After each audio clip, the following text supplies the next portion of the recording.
আমি যেমন স্ন্যাক্স খেতে ভালোবাসি, তোমরাও নিশ্চয়ই ভালোবাসো। তাই আমি একটা স্ন্যাক্সের রেসিপি নিয়ে চলে এসেছি। সেটা হলো আলু, আলুটা অপশনাল যদিও, ম্যাগি আর পাউরুটি দিয়ে কাবাব। তো যাই হোক, একটা ম্যাগি সেদ্ধ করে বয়েল করে নিয়েছিলাম। তারপর দুটো বড় আলু টুকরো টুকরো করে কেটে বয়েল করে নিয়েছি। তারপর পাউরুটি নিয়েছি 4-5 পিস, নিয়ে আলুর মধ্যে ম্যাশ করে পাউরুটি ছিঁড়ে ছিঁড়ে দিয়ে ম্যাগিটা দিয়ে ওটাকে একটা মণ্ড তৈরি করে নিয়েছি।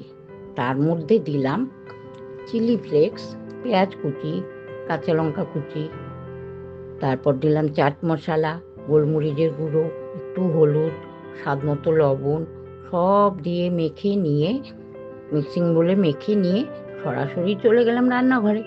গিয়ে ফ্রাই প্যান বসিয়ে সাদা তেল দিয়ে দিলাম। তেলটা গরম হওয়ার পরে, ও তার আগে কিন্তু আমি হাতে তেল মেখে পুরো ডো তৈরি করে চ্যাপ্টা আকারে করে নিলাম। এবার তোমরা যদি মনে করো অন্যরকম শেপ দেবে, সেটা আলাদা, অন্য শেপেও করা যায়।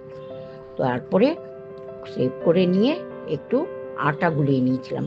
সরি, আমার কাছে ময়দা ছিল না, শেষ হয়ে গেছিল, তাই অল্প একটু আটা গুলিয়ে নিয়েছি।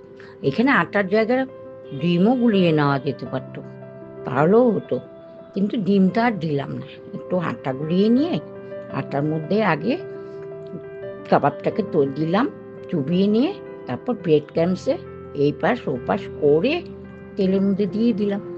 কি সুন্দর কাবাব তৈরি হলো! সন্ধ্যাবেলা কিন্তু আমরা খুব জমিয়ে টিফিন করলাম এই কাবাব দিয়ে, দারুণ লাগলো।